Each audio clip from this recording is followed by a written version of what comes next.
Bind me, gag me, take me to the bunny ranch. People dying, kill me in the packing house. Even you have to win sometimes, dear. Hey! Yes, it is me, your illustrious host, Macaulay Culkin, also known as Devin Sawa and Jonathan Taylor Thomas. How you guys doing? So this week we have a very special guest. He is a friend of mine and a friend of the Bunny Ears family. We have Mr. Matthew Bennett, Mr. Matt Bennett. If you don't know who he is, don't worry about it. You're going to learn a lot about him during this podcast. He's a sweetheart. He's great. He's funny. He's sweet. We love him. So, yeah, I guess enjoy the show. Transition. Not everybody wants to hold the mic, you know. Uh-huh. I'm a pacer, you know. So you walk around, yeah, all the time. Yeah, me too. When I do when we do our editorial meetings or something like that for the site, it's just everyone's sitting around in a circle, and I can't sit for too long. I end up when I'm at home working, I end up just having to splay out on the floor. Yeah, I can't sit in one seat for too long, or else it's just. What am I doing? Yeah, I feel like I get burdened by the weight of the world, and I have to. Listen, I'm really good at burrowing divots onto sofas. It's just this. I don't necessarily have a bony butt, but I think I sit hard. Yeah, totally. And so I kind of get antsy, and I can't sit for very long. Maybe you haven't found the right couch. Maybe you need one of those Casper mattress couches. If they make Casper Mattresses. I always feel it. I feel like I'm missing out. I haven't tried a Casper mattress yet. You know what? Me neither. And actually, we did an ad for one. Fucking 2 podcasts. Iterations ago, and they said they were going to send us a mattress, and we never got it. So you hear that, Casper? What's going on? Right, for real. I wonder if Casper listens to the podcast that they sponsor. Yeah, I wonder. I do wonder because we did a fantastic ad for them. I'm pretty sure. What about Dollar Shave Club? No, we never got to do that. And MeUndies. Yes, and Blue Apron. Blue Apron, we did do. Yeah. Yes, and there's certain things you can and can't do when you do ads. For me, I got the Blue Apron stuff, and I wanted to say it doesn't give you heartburn. Wink. Gotcha. Because it totally gave me heartburn. Oh, yeah, no. Yeah. I think it was sun-dried tomatoes was in the recipe, and it's my stomach just did not agree with it. Right. So I wanted to go it does not, don't worry, it won't do that. And they didn't sponsor again, and Cohen was like, you can't do that. Right. Yeah. So I was like, all right, fine. You be nice to the sponsors. You have to be super positive about all of this stuff. Exactly. God bless Cohen, because he would actually always do the ad reads, because I'm just not really good at that kind of stuff. If you listen to Mark Maron when he does the ad reads, they're hilarious. Yes, they're very funny.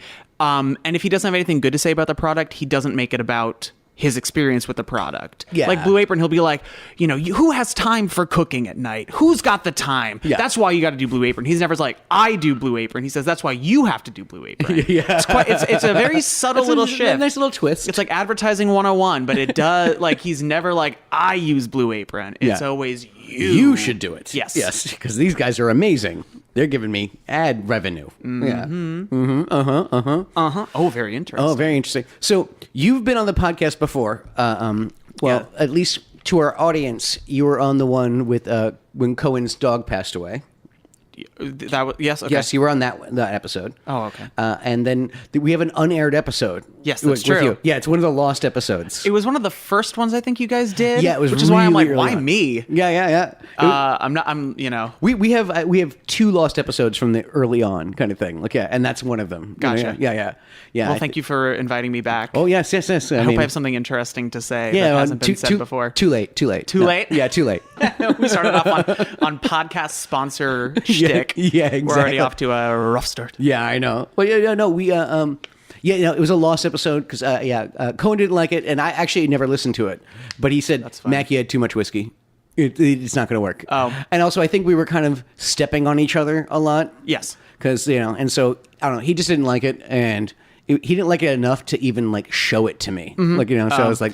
I felt like we came at it from 3 different directions. Each one wanted to say something different, and it did cause a lot of stepping over each other. Well, the thing is, I was interested, like, in you. That's the whole thing, is that I wanted to know more about you. And I wanted to know more about you. Yeah, exactly. I was asking you questions. Exactly. So we were, like, interviewing each other. Yes. And then Cohen was the one trying to keep it Cohen on. was doing a podcast. Yeah, right. So he was keeping it professional. And Yeah, we were just yeah. like, oh, you like that? You like the Fugs? Oh, let's talk about that. Yeah, or whatever. Let's talk about Japan. Yeah, because you love Japan. That's right. Yeah. Yes, I do know that about you. You speak a little Japanese. I speak a little bit of Japanese. What happened was, so I was working on a Nickelodeon show for a long time, and after that ended, I just needed to find some type of hobby that I could put a lot of time into and never really exhaust it.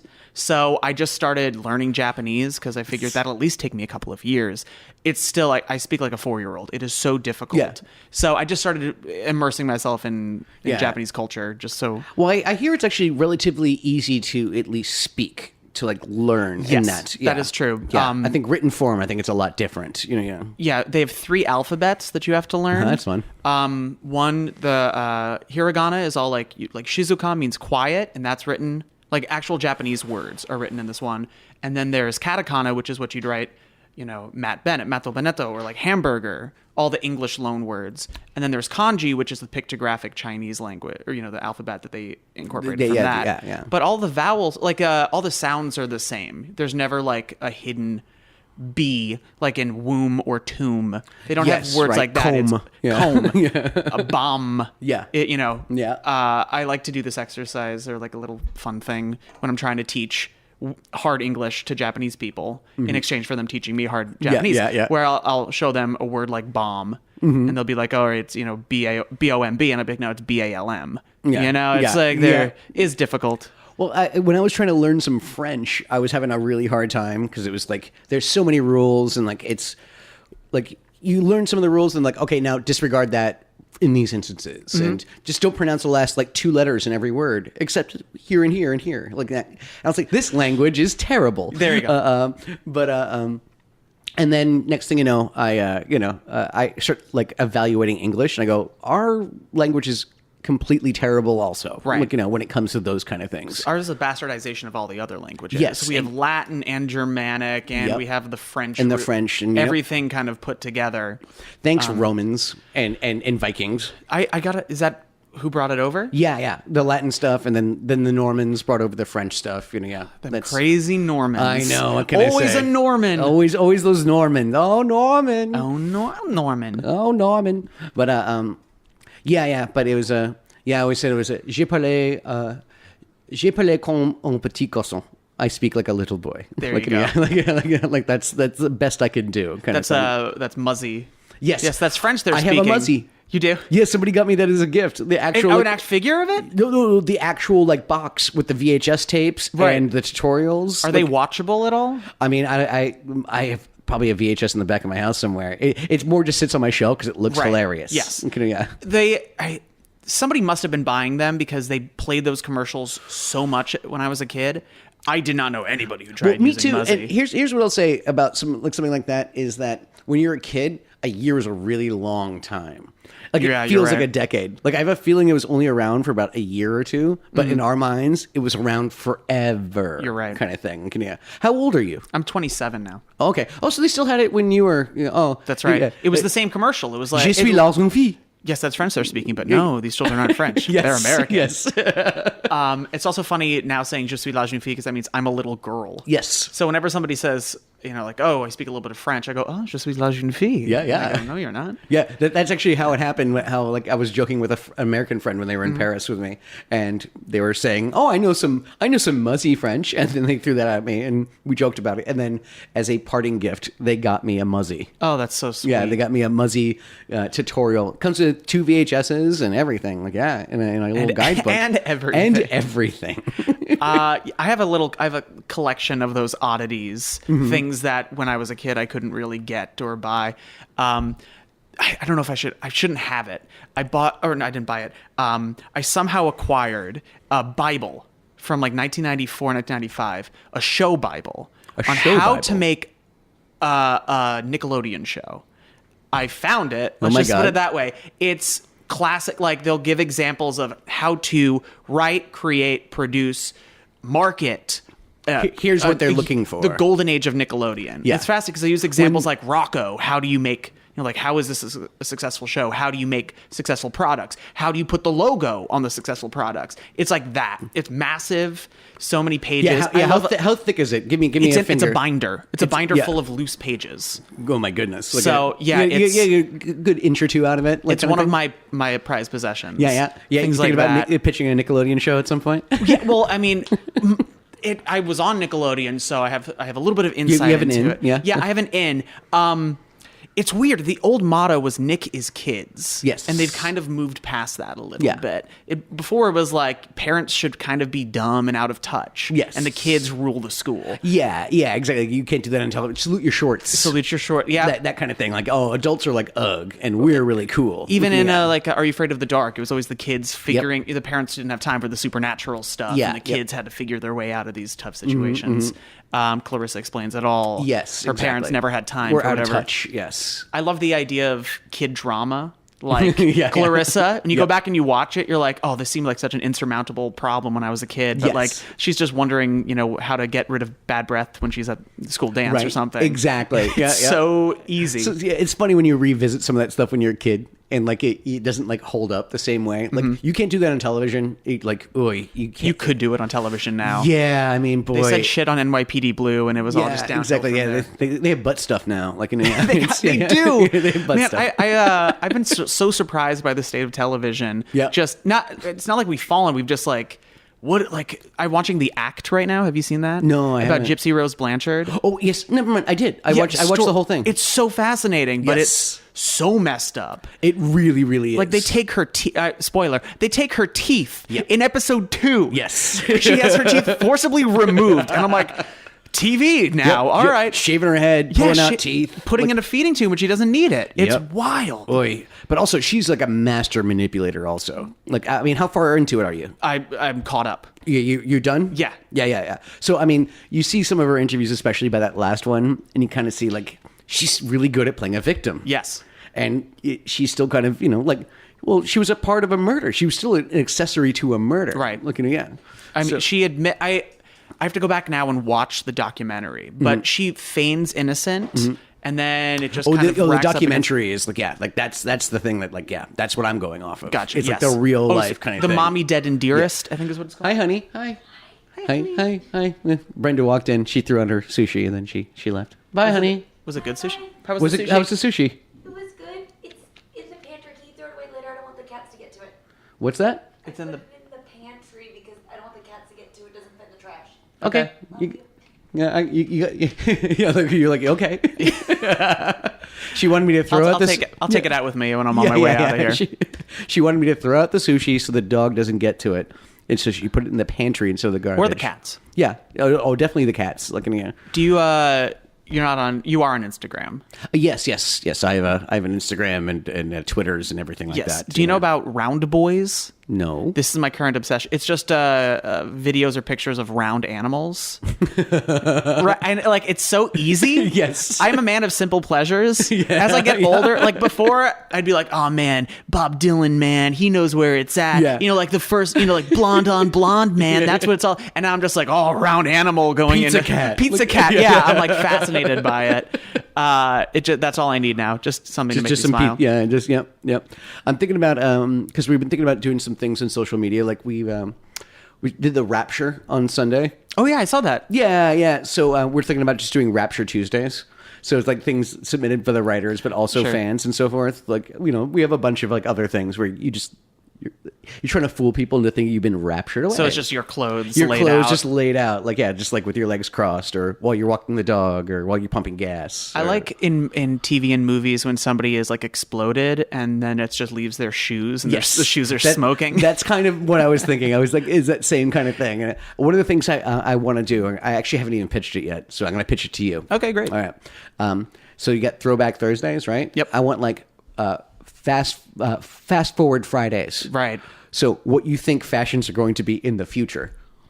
So as opposed to what you used to look like, Yeah. what you think you're going to look like. It's gonna be I think it's just gonna be less clothes. Yes, I think I think tinfoil. I think is going to be really in. interesting. Yeah, okay. I think chain wallets are going to Not come worn, back. worn on the head. Chainmail? Yeah, no chain wallets. Chain wallet. Oh.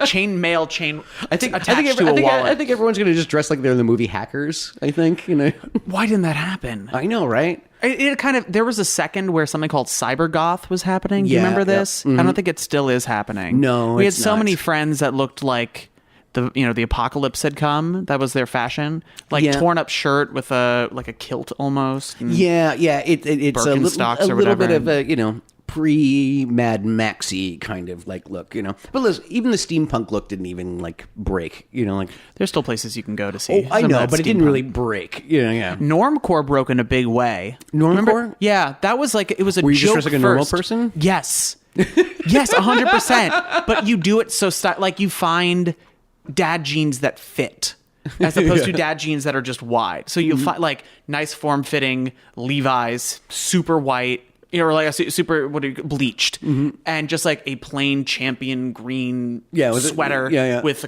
almost like Ned Flanders core. Yeah, exactly. And that's that what. It's still it's huge everywhere. That's that's such a weird trend because you're dressing normal.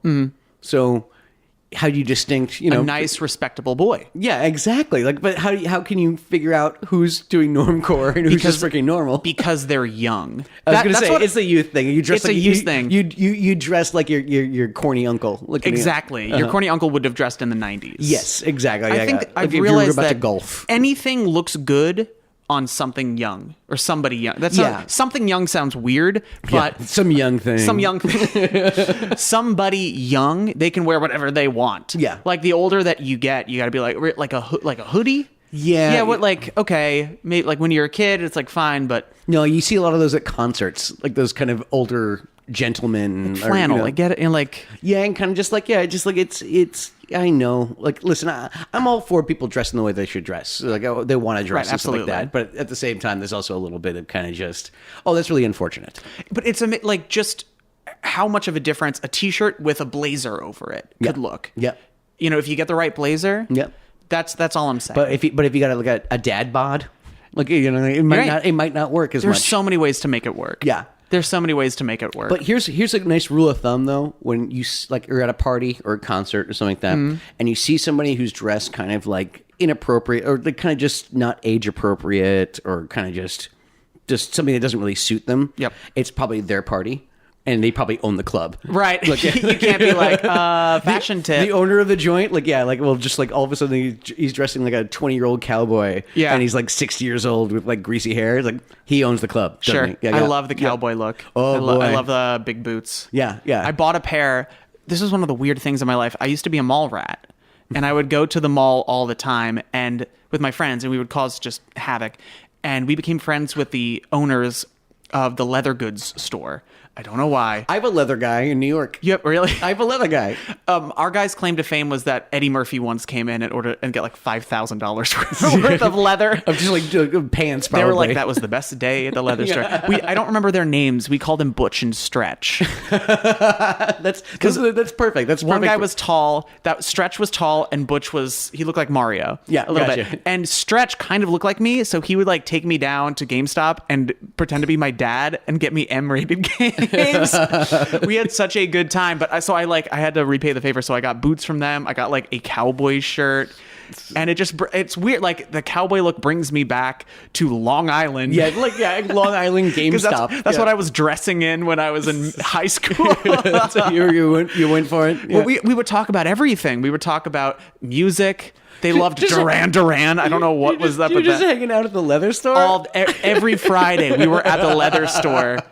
I'm sure it was like clockwork. I'm sure they looked forward to it. I can't wait till these kids. I can't wait till The weird thing is somehow, I don't know why, my grandma a couple of years ago was like, I ran into somebody from the leather store at a different mall. She didn't even know that I went there, and my grandma, she's 90 something. Why is she talking to strange men? Stretch or Butch, you know? To Stretch or Butch at a different mall. Why is she bringing me up? Why do they remember? It was a really bizarre situation.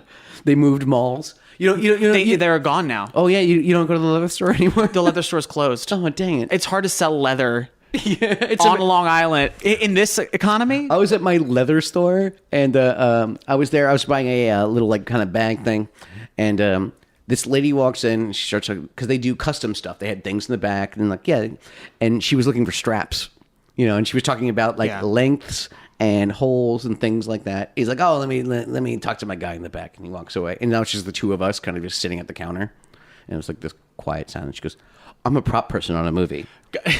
And I go, whatever floats your boat. Like, it just doesn't matter to me. Doesn't matter to me. Like, it's a good story. Right. It's a whatever you need. Yeah, go ahead. I don't care. Like, but yeah, she thought I was going to judge her on her like leather, her custom leather straps. Like, straps for what? Did you get to see them? Or she specifically said that it's to strap someone to a table. Like, so like cuffs. Like, yeah, cuffs. Fuck. Like ankle and wrist cuffs. Wow. And she had sizes and measurements, and she had papers and all that kind of stuff. So, yeah, it may or may not. I haven't seen that movie. So. Right. Maybe you have. Maybe she's a prop person for home movies. I hope, but it's good that you were nice to her because the people that you see on your way up are the people that you meet on your way up. Exactly. You never know when you're going to wind up at a random dominatrix bar. Yeah, exactly. And all of a sudden, you. Yeah, exactly. Yeah. She has the ability to treat you bad or real bad. Oh, really bad. Whip. It's the same thing as like treating like the person at the party or the person at the club that you don't think belongs. Always treat them nice because they probably own the joint or it's probably their freaking party. Compliment their style. Exactly. I love the cowboy boots and the straps. Mm-hmm. I love it. So you do a lot of music. Sure. I've heard you play before. Like, you're great. Like, thanks, man. You're an instrumentalist. I just like it.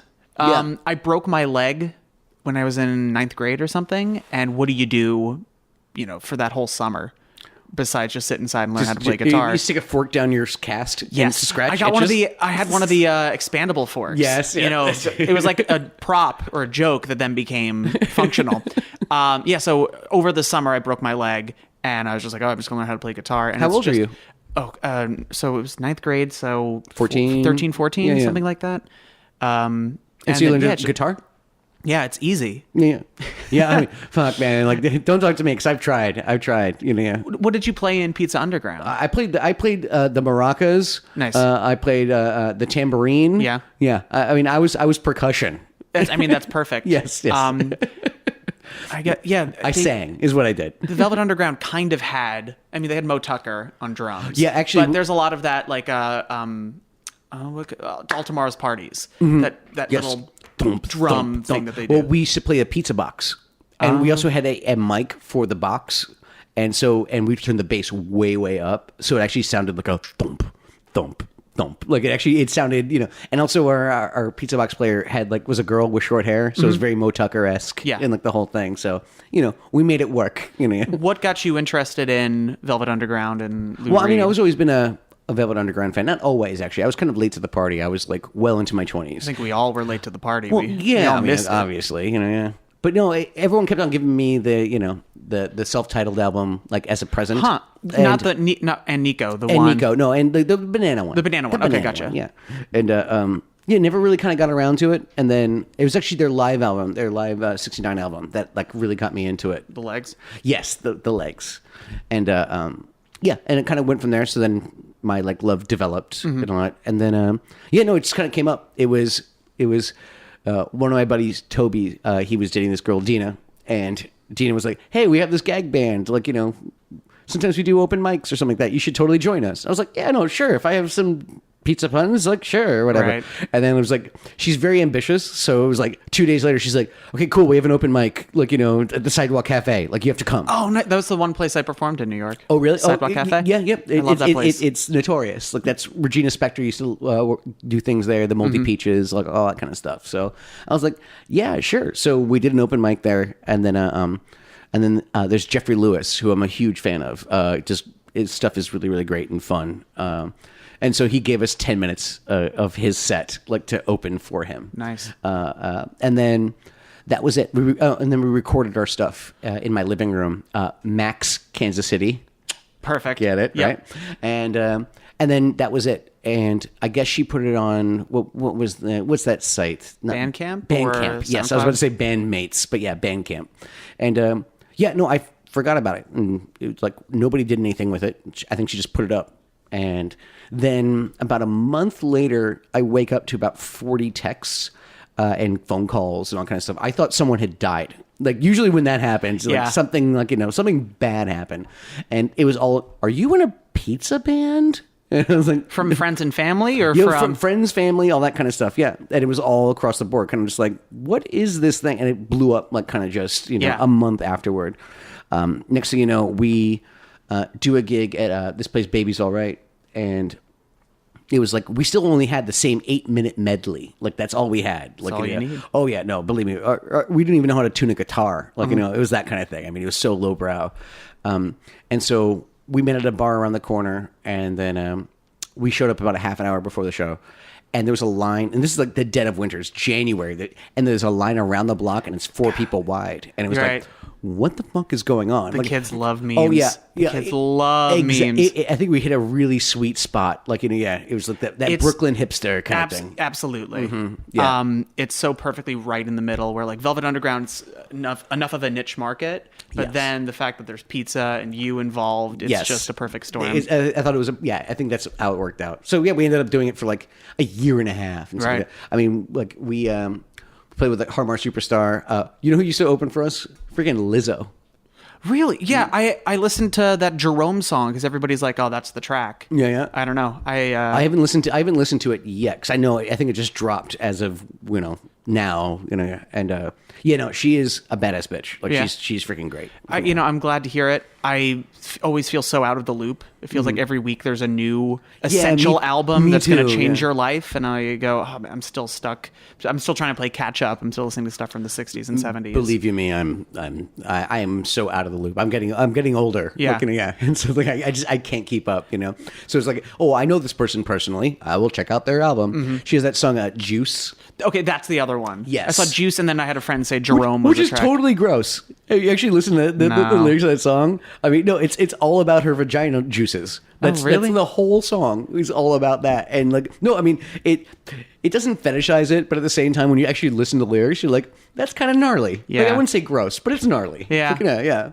But yeah. Good for her. Yeah, no, honestly, she's killing it. And also, I've never heard a song like that, so that sounds. Well, I was first on tour with Harmar. This is like probably in 2013, something like that, and he was like, "Oh, our backup singer. She's like, 'cause I did a couple of gigs like with him." And then he's like, "Oh, our backup singer's gonna be joining us. She like was on before, that she had to leave. Now she's back, and she also opens. You should check her out." So as soon as I met her, even before I heard her set, I met her. I go, "Oh my God, you're a star!" Like, no, for real. Like, she is just a big personality, and she's just like, just so inviting. And then I saw her set, and I was just like, "Oh my God, you have it." Like, the it with Does a capital she do the IT. thing where she like gives a second to everybody in the room? Yep. Like that's whenever I interact with somebody like that, where at a party they say hi to every single person and leave them with a positive interaction. She's inviting. That's the number one thing that I find you need to have. Yes. Yeah, exactly. And so she's so inviting, and she was really good at hyping up like Harmar, because she's the opening act kind of thing, and just really good at kind of just getting that going. And I mean, listen, she has she has chops. Like, she can freaking sing, but also she's a really good rapper. Like, the whole works. Like, right. Like, no, she has it with a capital IT. I shall go check it out. Yeah. No. You guys also had Kurt Cobain, which is what we talked about this. Yes. When I heard about that bit, I was like, oh my God, this is so up my alley. Yes, yeah. I love the idea of Kurt Cobain. Yeah, came as you were. Yeah, for the people who don't know, it's just a guy dressed up as Kurt Cobain who would make all of the Nirvana songs in the past tense. Yes. So came as you were. I'm trying to remember the other ones. Gosh, it's been years. It's actually, I was just reminiscing. It's been 5 years since I did that stuff. Isn't that crazy? Yeah, I know. 2014. Yeah, 2014 does was not seem long ago whatsoever. I know, and that was our last tour, and like, it feels like, I was just looking at a poster, and I was like, that was 5 years. That was half a decade ago. Yeah, we're almost done. We're almost done with this decade.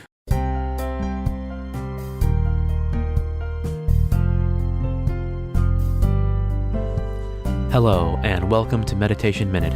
I'm your guide, Louis Prada. I want to start off today by reminding you that the goal of meditation is to let your problems melt away as you focus on peace and stillness. As they melt away when you listen to my soothing, hypnotic voice, so too does your desire to actually solve the problems in your life.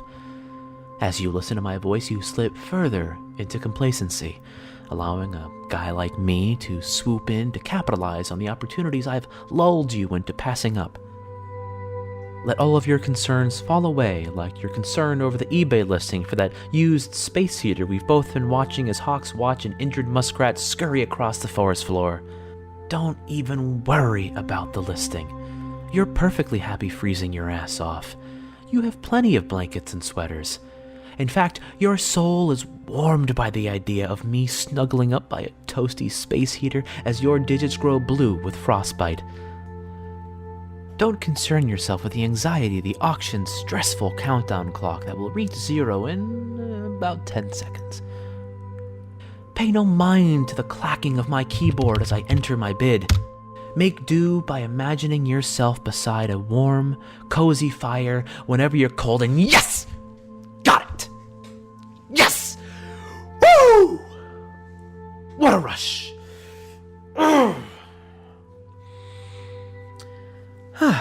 Okay. Well, I hope this guided meditation has brought you the serenity you seek. I know it brought me the space heater I seeked, or sought, or whatever. The point is, I'm the winner, and this has been Meditation Minute. Namaste.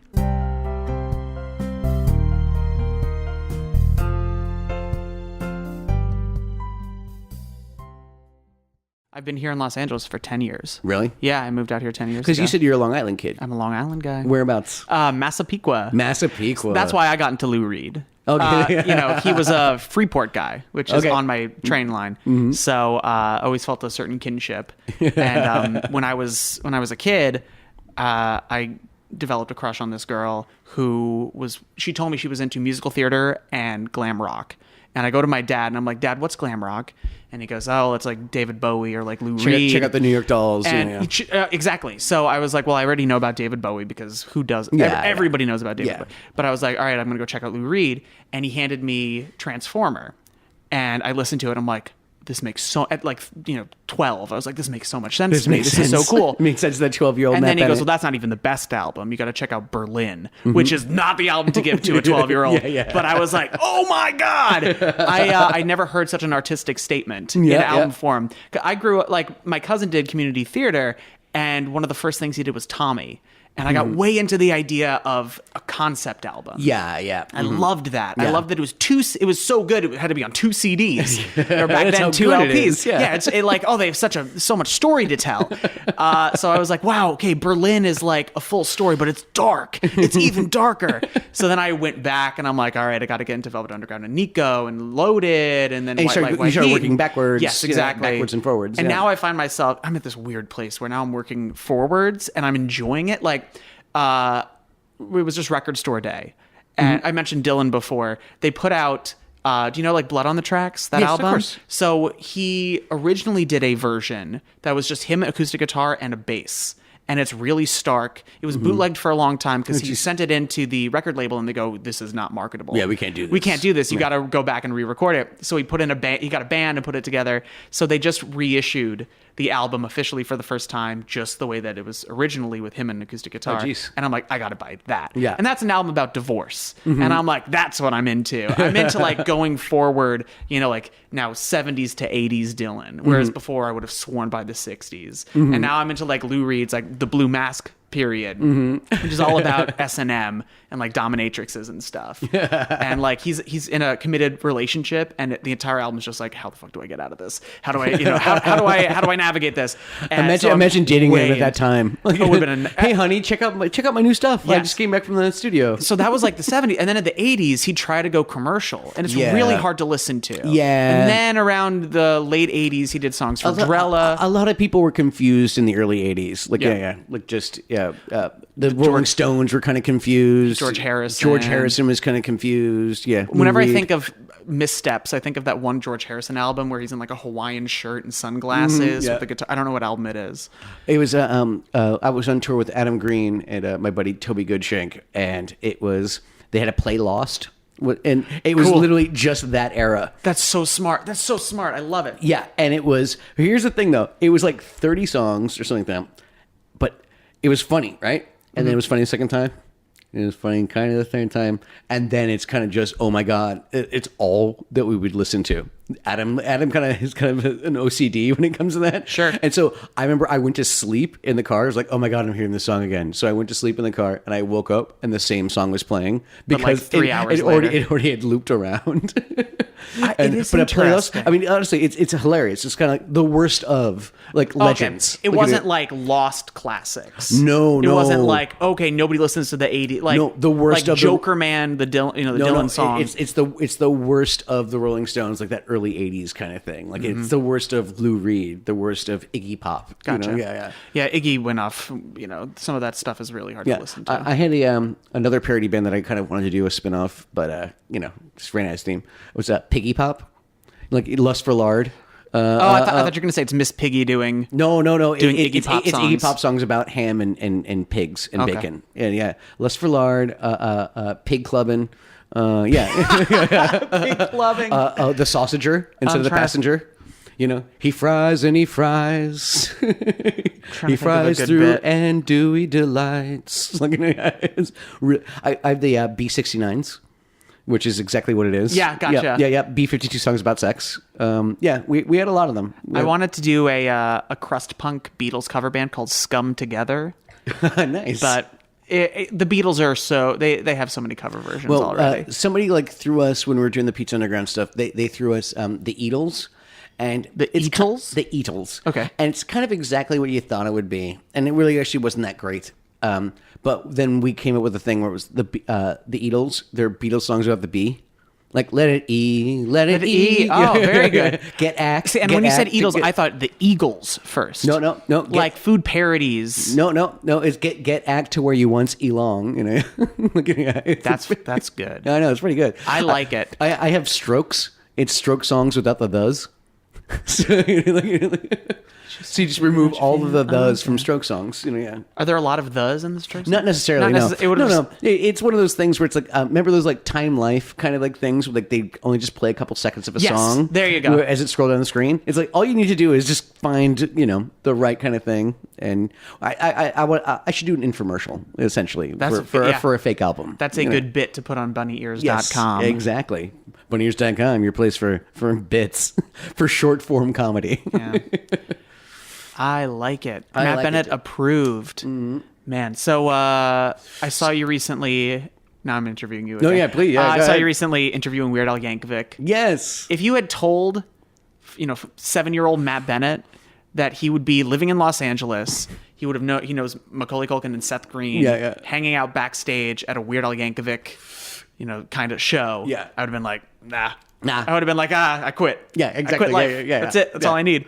That was pretty wild. Yeah, it was pretty wild. It was an interesting show. You made him eat the Twinkie Wiener sandwich. I made him eat a Twinkie Wiener sandwich. He said in interviews that he doesn't want to do it anymore. Oh, I didn't know that. He says that people have made him do it so much, and now he's vegetarian. I know. So when you did, I was like, oh no, I know. Well, it's just I didn't do any research. I mean, I already done enough research in my youth, essentially. But I made his vegan. I did. Yes, that was good. Yeah. Was I knew that much about him. But yeah, I see him every once in a while eating at like a Cafe Gratitude, and I always want to go up and But I've taken pictures with him twice already. I don't want to be like one more. Just keep doing it. Well, we had this. He'll start recognizing you. We were back. I got backstage at one of his concerts, and I wanted to get a picture with him. And I handed my phone to a lady, and she kept doing. It was back when iPhones were kind of new, so she kept doing that thing where she hits the power button instead of the picture button. Turning it off. And she keeps turning it off. So after the third time, I go, "Does anybody else want to take the picture?" Mm-hmm. And Weird Al gave me like this stink eye, just like, "Oh, how could?" And I was like, "I'm kidding." And everybody laughed. Everyone was like, "Oh, that's funny. We like that bit." But I felt so bad that for a second he was just a nice like, guy. Because he's a nice totally. guy. And I think that me making a joke at the expense of somebody else. That's Even what I though, mean. I mean, He's like so- the he's- woman completely understood that it was a joke. I just felt so bad. Yeah, And like yeah. afterwards, Weird Al kind of like brightened back up. So I'm trying to distance myself by maybe a decade more before I go back up You to just him. grow a mustache. Yeah, exactly. Yeah. I'm a new person. I'm a completely different person. I've gotten into science stuff. Like Running with Scissors was the first CD that I Yeah. bought. So I got into Was that the first CD that you ever got? 1998 or 99. Yeah, totally. The first one that you ever got. The first I bought for myself with my own money. Gotcha. Yeah. But yeah, I mean, I had Tommy by The Who. Yes, obviously. Yes, And we covered that. Yes, and various like kids compilations of stuff. Like what? Like Kids Bops? There was one that I had that was Halloween songs, like that are appropriate for kids, like Monster Mash, but yeah. also like Werewolves of London. And my dad's so it was always. You know, I'd be like, oh, I like this. And my dad's like, well, here's something else you got to check out. So I'd be like, oh, I like Warren Zevon. He goes, well, check out this album, Excitable Boy, which is not the right album to give to a child. Oh, no. But I mean, it seems all right. You turned out all right. Like, yeah. There's some weird stuff up there, kind of. Yeah. but kind of, as well as we all can. Moving out to Los Angeles at 17. Yeah, exactly. You see some weird stuff. I was taking an acting class, and there's a 22-year-old kid who just moved out here, and by 22, I had seen so much more stuff than the average person. And I was asking him, like, so you haven't been to like weird sex parties at clown mansions? And he goes, what are you talking about? I'm like the clowns that live in the Hollywood Hills. Like there are literal clowns. I've been to parties where they have, you know, it's like so weird. It's like borderline an orgy. I've been to that party. I didn't partake. I just have been. Yeah. He's like, no, that's not, we don't. No, I think I'm that's waiting just, tables at Crave. You're right. So I realize I live a blessed life. Is what I'm trying to say. Yes, I say that all the time too. It's blessed. It's very blessed. I'm a blessed cherish person. my blessed I life. know you cherish your blessedness. When did you move out here? You said 2009. 2009. Yeah, I did a movie called The Virginity Hit. So it was weird. I did a 1-2 punch. I booked a Nickelodeon show called Victorious, then did a movie called Virginity Hit. So I did the pilot. Oh, so like, Did the movie. So did you move out here and then audition for those? No, I got them You got them in New Long York. Island or New York. Yeah, pretty much. I would have to take the LARR. Yeah. Long Island Railroad for those not in the know. Yes, yeah. For all you non-New Yorkers, It was an hour to get out, an hour to get back. Yeah. But that was good. I would get my schoolwork done, and then I would spend the rest of the time reading and listening to music. I knew a lot of kids that would do that. I had a lot of Long Island like kind of kids that were on the circuit. So I have a yeah. ton of formative experiences, memories, walking in the snow, listening to Belle and Sebastian for the first time. Oh my Gonna be goodness. pretentious for a second, listening to Get Me Away From Here, I'm Dying in the New York snow. Yes. I'm like, wow, this is a moment right now that I'm yeah. having. I mean, another pretentious and pursuing your dream. yeah, and you know, just like bundled up against the cold, feeling like I keep mentioning Bob Dylan. I like him. Feeling like Bob Dylan in the cold. Yeah. What else? I like Neutral Milk Hotel. Yeah, you were one of those kids. Yeah, Lou Reed, of course, walking around listening to that stuff. I was really into hardcore punk, so like feeling too. aggressive, walking down the streets, like listening to. There's this band, you know, Graf Orlock. No, I don't. I was so big into Graf Orlock. I think you'd like them. Okay. They're like 'Cause super thrashy. I like punk. You know, yeah. They're super thrashy, but they intersperse their songs with movie sound clips. So it'll open with like, check it out. We got independently targeting particle beam phalanx. That's all I have to say about this puppy. We got tactical smart missiles, base plasma pulse rifles, RPGs. We got sonic electronic ball breakers. We got nukes. We got knives, sharp sticks, and then it goes bah bah bah bah bah. That's from Aliens. Oh my goodness. So it's like that type of thing. Yeah. Was way into that. Yeah, love it. You can cut all that out. It's probably going to be No. embarrassing. No. I don't think it's going to be a copyright infringement or anything. Yeah, I'm surprised they actually didn't get tagged. You know. Yeah, I mean it's so low. You know, But it's so kind of like it's no big deal kind of thing. Like It's it would be like pennies. yeah. Or something. I don't know. Not even. No, you just don't pay. You just expect that they're not going to notice. Yes, that's what that's you do. right, that's right. Yeah. But yeah. No, I got some punk bands. Like I'll throw you some things. I don't want to plug them because they probably half of them are dead or they're all broken up. I'm trying to think, who are the dead punkers that I like? I mean, like, so this girl that I had a crush on, she told me she liked glam rock, and I went to my dad and I raided his CD collection, and I made her a 2 CD mix. It was way into, you know, like my Tommy. See, I used to do. I go as far back. I used to do like tapes, Yeah. actual audio tapes. Those were my mix. I actually found like Mack Mix Volume 2 recently in the back of my house. What was in it? Like like Four Non-Blondes. I mean, it was Really? like That- things okay. like that. Like, it was very 90s. Like, Yeah. yeah. It was very early 90s, obviously. I mean, I assume it's the What's Going On. Oh, What's going on? Is that song called What's Up? Yeah, what's up? What's up? Do you know any other Four Non-Blonde songs? I don't. Yeah, that's what I'm saying. I think Like, the general population doesn't know. There's plenty of Linda Perry songs, but but that's the only Four Non-Blonde ones that I know. Are there any 90s bands that you've come to later that you've been like, oh, why did I miss this the first go around? I mean, I kind of like Oasis in an ironic kind of way. Like, my little brother was into it, and we kind of shared a wall, so I kind of had to, like, I absorbed it. Yeah. But it was one of our warm-up songs for Pizza Underground. We, maybe gonna be the one that saves me, and we'd all just do it in a really Cockney accent. Yeah, there's something about that song that brings people together. Yeah, and we'd all freaking just like sing it to like warm up, but we'd all do it in a Cockney kind of accent, yeah. I was walking through the streets of Gold Coast, Australia. I was doing a Nickelodeon show out there, and it was like 2 a.m, 3 a.m. The bars were letting out, and there was just one guy on the sidewalk playing that song. It was like Ed Sheeran or something was playing in the streets, busking. Like, girls as far as the eye could see were swarming. Drunk girls going, maybe you're gonna be the one that I have video of it where it's just some guy, some lone Australian playing and like making human connections happen. I had a thing where I was in Germany with Adam Green and like a bunch of his band. It was after a show, so there's like other kind of like people there. We were probably walking around with a group of like 15 of us. Damn. And we walk onto a subway like platform, and I just like we're all like drunken, and I just started drunkenly singing Bohemian Rhapsody. Is this the real life? Is this? And everyone thought it was kind of like, okay, there's just drunken Mac, like sitting down. And within 30 seconds, everyone in our group was singing, and then everyone across the platform was singing, and then the next thing you know, the entire subway station was singing Bohemian Rhapsody. Did they out loud go da na na na na na? Yeah. Ding ding ding ding ding. I have this thing. I sometimes when I hear a song that I mean, like Bohemian Rhapsody, great and everything, but how many times will I be forced to listen to Bohemian Rhapsody against my will? Like, you're at Ralph's, which is a grocery store out here. How many times will I have to? It started with "Don't Stop Believing," which I'm like, like I've never actively sought out hearing this song, but I know every single word. Yep. How many times have I had? Like, when I die. I wish I could have a counter of like, you had to listen to "Don't Stop Believing" 800 times. They got like a in little your thing life. on your like iTunes. Like Yeah, how many your times iTunes played. of your life. Yeah. You had to listen to Bohemian Rhapsody or other people, doing the guitar. I mean, you seem like a karaoke person. I right? love karaoke. I know. It's so Me fun. too. I haven't done it in a while.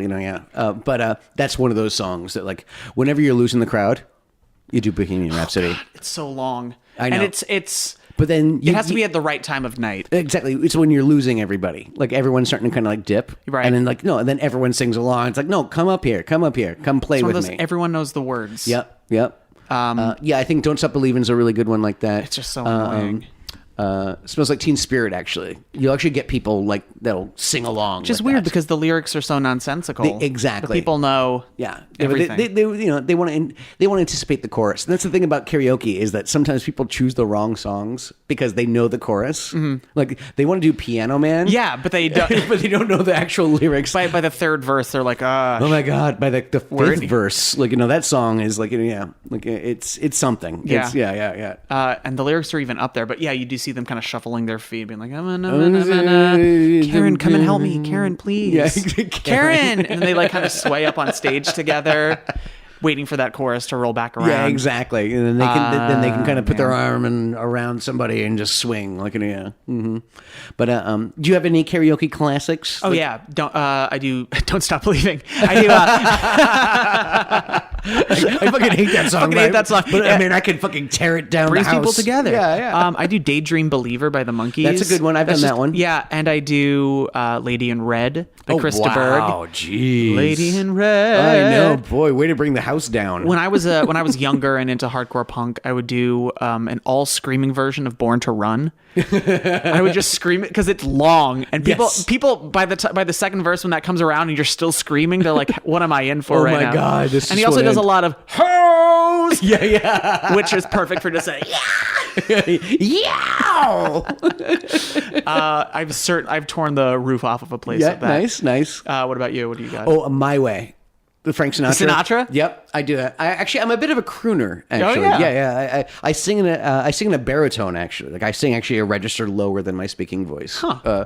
It's where I'm comfortable. Yeah, and so I do a lot of that. A lot of like kind of Elvis-y kind of things. If I Can Dream, that's that Elvis one. Okay. And then it's I sometimes I'll do I Got You, Babe, just by myself though. Do you like Yes, switch two microphones back mics. and forth? Yeah, exactly. That's Sonny and Cher. I'll do that ironically. Yeah. Mm-hmm. I like that. Yeah. I dig that. I That's like that. Funny. A solo I Got You, Babe. I got you, babe. I got you, babe. So you do a lot of monologues. That's right. Yeah. Yes, That was, yes. I was trying that out for a while and rave reviews from everybody. Yeah, we're raving over here at Bunny Ears. Thank you. Yes. I was very inspired when I saw Swimming to Cambodia, the Spalding Gray movie. Yes. And then I got into Eric Bogosian in Yeah, a big way. Those are the Godfathers. Yes, exactly. I just liked how 80s it all seemed, and Yes. how angry Eric Bogosian would get with his characters. Yep.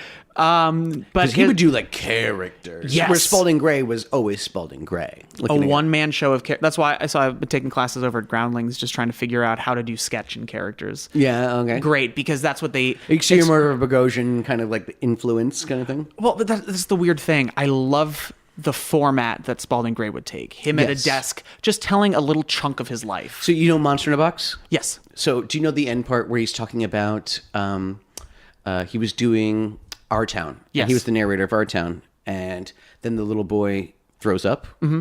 Yeah, that's my brother. Mm-hmm. That's my brother. Yeah, he's Which brother? the older brother. Let me just put it that way. The older brother. Yeah. Well, I don't want to call him out because I think he's still embarrassed about it. Like all these years later. Is he on a show that rhymes with Ruckression? No. He's he's younger. That's younger. Yeah. You're right. No. But yeah, Which, no, by the way, Ruckression is a great show. Isn't that great? Yeah. Oh, I freaking love that show. I know. Honestly, it's my brothers actually never ceased to amaze me. Yeah. Like I got around to it. It was I'm a terrible brother. I never watch my other brothers' work kind of thing. Nor do I expect them to watch my stuff either. I'm like, he's so impressive on that. Like, it's, I can see why he gets nominated and all that kind of stuff. It is a tough sell because I was watching it, and after about episode 4, I'm like, why am I still watching this show? Mm-hmm. Episode 6, spoiler alert, when he tries to do the takeover, I was hooked. And then every single episode after was so good. Mm-hmm. It's hard to pitch somebody to be like, you have to watch the first 5 hours and then it gets good. And then it gets good. But I mean, it's still good. Like, I mean, like the pilot is like, it engaged me. Yeah. It was a good show. It's just after a while, I was like, I don't know what I'm getting out of this. Yeah, exactly. I'm watching the same thing over and over kind of thing. Like, also- I'm watching like kind of like newsroom, but like kind of just darker or like more dour or whatever. Like, And Billions had already been on TV, and I'd watched the first season. I'm like, it's a little bit like Billions, but then, oh man, just my heart was racing. Now, Kieran's so good at like kind of being dry and being just the dry kind of humor and kind of just His character he's is a so wise great ass. though, especially in He's that great. episode, because he poses it like he has a strong backbone, and then you just see him kind of crumple up. Such a fascinating character turn. It's like his character this whole season. Like, it's like, just has this false confidence. I can't wait for season 2. Yeah, well, they're doing it. They're doing it. I've been watching. It's paying the rent. I've been watching The Act, and I've been watching Killing Eve. Which and one's that Fleabag. one? So it's so weird. Here's the other thing: as I get older, my celebrity crushes are like, what, like that? Like, I love AOC. Okay. And I love Phoebe Waller-Bridge. She wrote a show called Fleabag, which they did a one series, and then they just did a second season, like a whole. How does it's like a British show? So how does that work? They do series. They call right? them series, so it'd be like series Doctor 1, Who's, series Doctor Who's 2. on like series like 11 right now. So bizarre. Yeah. So they just finished the second one, Elevator, lift, whatever. and in between, she just blew up. Like the first season or series was a couple of years ago, and in that time she was in the Star Wars movie as the new robot. It's like Benedict Cumberbatch. He blew up. He blew up. He did 3 episodes of Sherlock Holmes and he blew up. You're right. Yeah. And then she wrote on the show called Killing Eve, which is Sandra Oh and Jodie Comer. That's the one. Who's like the best serial killer you've ever seen in your entire life. Yeah, the trailers do actually look really good. I forget. I was watching something, and it was like every other commercial was for Killing Eve. Like, don't forget to watch Yeah, it. and I've loved Sandra Oh since Sideways. Like when I first saw that, I was like, oh man, she's so she good. did a pretty okay job at the Globes this year.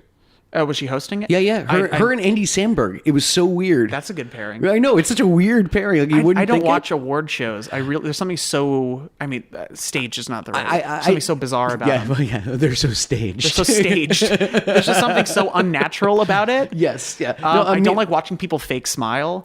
Yeah, me neither. I kind of do it so we can rag on it and things like that. Like we live tweet the Oscars and all that kind of stuff. That's like you know, so it's like we wanted to see. At least when it came to the Golden Globes, that we didn't like retread old water. So it's like, whatever jokes we already had par cooked for the Oscars, wanted to make sure that they didn't use them at the Globes, kind of makes thing. sense. Like, yeah. There's actually not this year, but the last year, there was one or two jokes that we did right before Jimmy Kimmel did the exact same joke. So we were kind of like, we were a little more like, okay, we should be like on top of this. Yeah, Looking, yeah, it's tough. Great minds. yeah, great minds think a lot. Yeah. Great minds think a lot. Yes, That's right. Yeah, that's a good one. I like little switches. I also I've been saying that it's all bridge under the water. Yeah, I say that a lot to people, and they'll be like, "Yeah, you're." Wait, what? Hold on a second. That's what I call being funny. That's my sense of comedy. humor. So, are you still on that ABC show? You're Yeah, totally. Well, it's CBS. CBS. Sorry, we gotta go back. It's TBS. So you still on that show? Yeah, Bar Mitzvah'd on TBS. Yes, TBS, yes. very funny. Yeah, how's that going? It's amazing. We did 26 episodes, season one. Tell the audience about the show. Right. So I have a show that I star in. Bob Saget plays my dad. So it's very funny. Basically, it's about a bar mitzvah TBS, boy. very funny. TBS, very funny. About a bar mitzvah boy who gets stuck in a wormhole, has to relive his bar mitzvah over and over and over again. So I play the bar mitzvah boy. And yeah, it's just TBS believes in it. It's produced by Kaylee Cuoco Sweeting's production company. So we have great names behind it. We have a lot of fun. And I think that if you liked season one, season two is going to be even funnier. Are you like still in a wormhole kind of thing? Yeah, I'm still stuck in the wormhole. Are you aging as you go? That's right. Oh, gotcha. That's one of the things one of the writers on the show came up with. Oh, nice. We have professional writers. We sit down.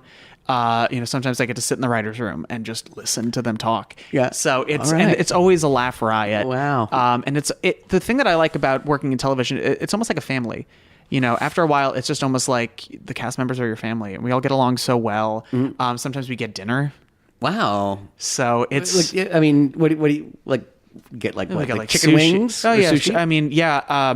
Sushi, chicken wings, salad. Sometimes we just go at like a drive-through. That's and wild. It is pretty weird. Pizza. I mean, yeah. I always this is one of the things I miss about acting is the camaraderie. But here's the thing, just to go back, tacos.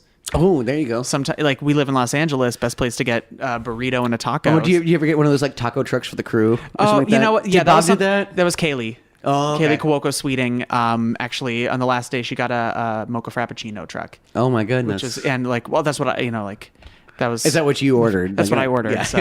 Nice. That's cool. So you got picked up for season 2. We're doing season 2, officially announced. All right, cool. 2020, or is it going to be the end of 19? Yeah, we're going to start shooting in a couple months. Nice. The writers have to restructure a little bit. Now, was this something that was like? Did you develop this, or like it was just a script you found in a pile? Sometimes you just are in the right place at the right time, and I'm the perfect guy for the show about being bar mitzvah'd. You actually do look like a 13-year-old boy. Yes, yeah. and I'm half Jewish, so it's not that much of a stretch. Yeah. So the good half. The good. Yeah. That's right. Yeah. The lower half is 50%. Yeah, and it's just been a real blessing to my life. Yeah, honestly, I can't say I've seen it. I've just seen the commercials and I've seen the promos for it. The pilot's streaming on the TBS app. Oh, okay. So you can totally go and watch Is that free? So yeah, the first episode is free, Okay. and then the rest if you sign in with your cable provider. Oh shit! I mean, I guess we'll watch it together after this. Yeah, perfect. Mm-hmm. Yeah, I see you got a nice TV. Oh. Interrupt to say bye. Hi, honey. Hi. Good to see you, my friend. Bye. You got to keep this in. This is too good. The two interruptions. Oh yeah, no, totally. Like yeah. So my girlfriend's leaving for work. She's working nights. Bye, Brenda. And she's putting on, what are those, Uggs? She's wearing Uggs, and she's walking. She's got up. the comfy chic look going. I know. She's going to work. Oversized hoodie, Adidas sweatpants. She's working nights This is nowadays. what the fans. This is what they listen for. They want wardrobe breakdown. Yeah, exactly. Oh yeah. Oh boy. So yeah, that's me. What are you up to these days? Oh me, I'm just running bunnyears.com. Gotta running our articles and all kind of stuff. Do an editorial tomorrow. Nice. So that'll be fun. It should take about 45 minutes, but we take about over an hour and a half because we're all really funny. So we're always one-upping each other. Just laughs. Yep. We're just laughing and one-upping each other with jokes. Doing that, doing the podcast. I'm going to be doing some more stuff with Red Letter Media. Yeah. I watched that. That was so cool. It I was love so those fun. guys. Yeah, me too. So I like I'm it doing because some more next a month. lot of the movies that they go to see are not movies that I particularly want to see. Yes. But I like to hear their input on it. Exactly. I'm not going to watch the new Halloween movie, but I course want to hear their take on it. That kind of stuff. I don't watch any of the Marvel movies. Oh, see, I'm going tonight. Oh, you are? Yes, actually, funny enough, I'm going after this. I'm actually going to a Bob Saget benefit. Oh, your great. co-star. Yeah.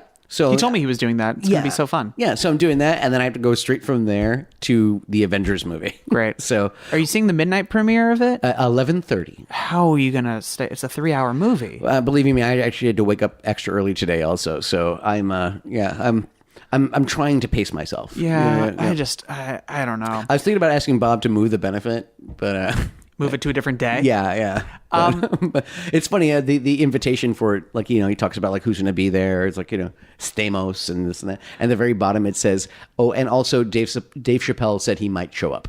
That's all it says, like really small on the bottom. Have you ever seen Dave Chappelle before? No, not live. No. There was a venue called Meltdown Comics. I used to host a show there, and their Wednesday show would have so many crazy drop-ins. They used to have, I saw Robin Williams there, Sarah Silverman, Jim Gaffigan, Dave Chappelle dropped in, Louis C.K. rest in peace. So many of the greats. Yes, All the dead but greats. yeah, Dave Chappelle had a very controversial set there. Yeah, he made some very off-color joke. I can't remember exactly what it was. Oh, even if you said it, I'm sure my guy Sean would probably cut it out. Sean D?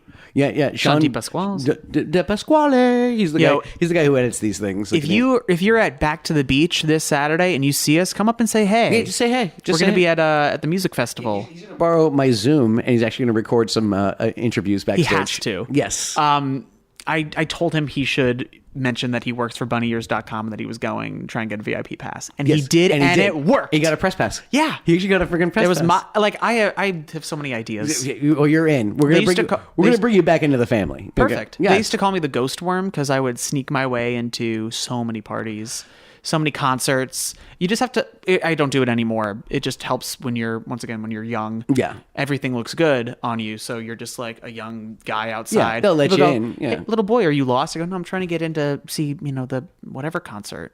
They're like, oh, we have a free ticket. Can we let him in? Just come on. Yeah, sure. Come on in. Mm-hmm. And next thing you know, boom. Yeah, no. Next thing you know, I'm seeing Primus. Yeah, exactly. Yeah, no, I've snuck it into a lot of like VIP areas where kind of just like just watching the security guy and kind of just you have to walk with confidence. It's you can get to any building in the world with a clipboard and a confident wave. You're way more recognizable than I am. And that's where I was going. Also, my face is my passport a little bit. Like I still have like that Macaulay Culkin-esque nature. I wonder if you tried to smuggle marijuana into Japan, because you're still very big in Japan. Would you get like Paul McCartney where they just kind of wave it away like it's all fine? I wouldn't even try. No, nor should you. But I just wonder. Oh, I don't know how big I am in Japan. I'm not sure if I'm. I don't think I'm no Paul McCartney. I don't know. I think you're selling yourself short. I think we should try. I think we should try this. I think we should try it. Let's go to Tokyo right now. I would. Yeah. We should wrap this up because we're over an hour right now, and shit. I have to actually get dressed for seconds. Like I'll probably see you there. Yeah, it's going to be so much fun. I know. Dave Chappelle, I heard, might be there. I heard he might be there. Yeah. Good on Bob Saget. Yeah.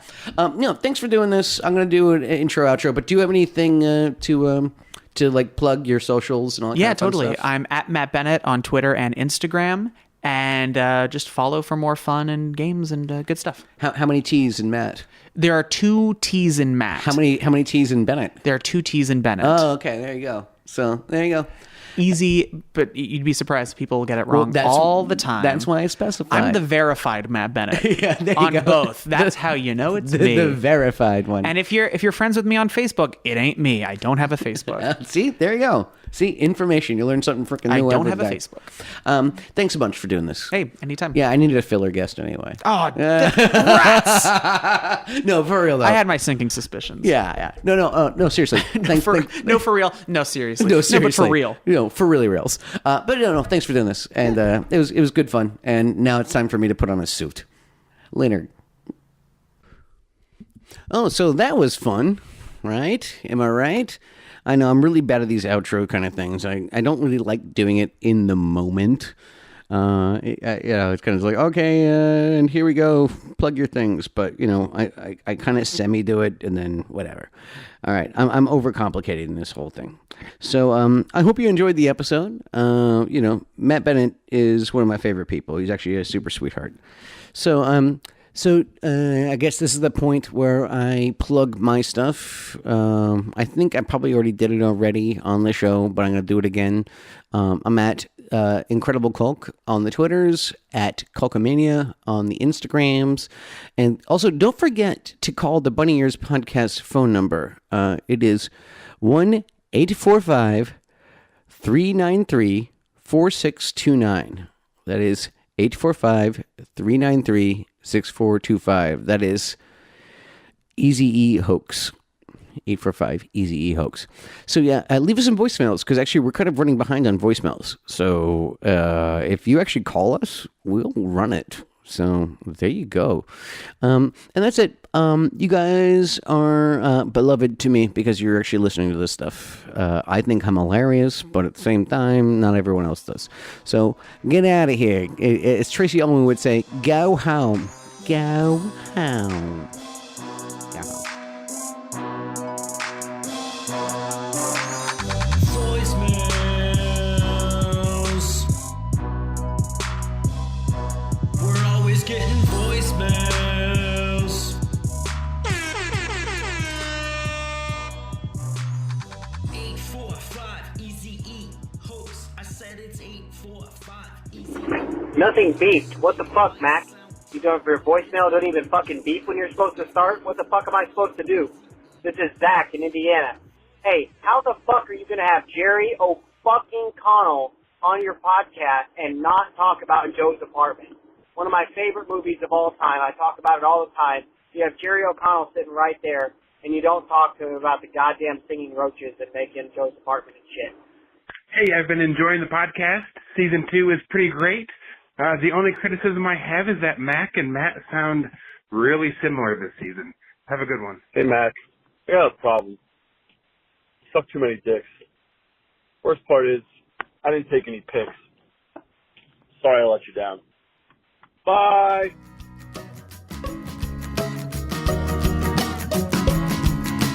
Find me, gag me, take me to the bunny ranch.